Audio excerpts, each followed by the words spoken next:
Penny, ikaw na munang bahala dito sa mga pasyente ko, ha? Teka muna, bakit mo to binibigay sa akin? Nakapag-isip-isip na ako.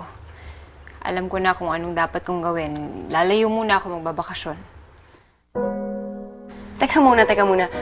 Pwedeng linawin mo yung sinasabi mo. Anong ibig mong sabihing lalayo? Penny, ang gulo-gulo na ng utak ko ngayon. Hindi ko na alam kung anong dapat kong gawin. Siguro naman, kailangan ko ng lumayo-layo, kailangan ko mag-isip. Paano yung kaso ni Albert? Andito naman sila mama at papa eh. Sigurado hindi naman papabayaan yung kaso ni Albert.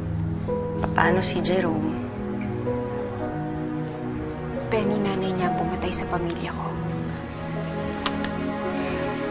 Kahit na gaano ko pa siya kamahal, hindi ko na alam kung paano ko siya tatratuhin kapag magkasama kami. Hindi ko alam kung paano ko papasok sa sitwasyon. Kaya siguro mas mabuti kung lumayo na lang muna ako. Naiintindihan ka, Tali, promise.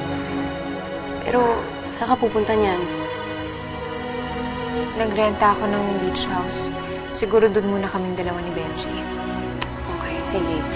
Kung yan yung kailangan mo talagang gawin, go. Sige lang. Take all the time you need. Ako na lang bahala dito. Huwag ka mag-alala.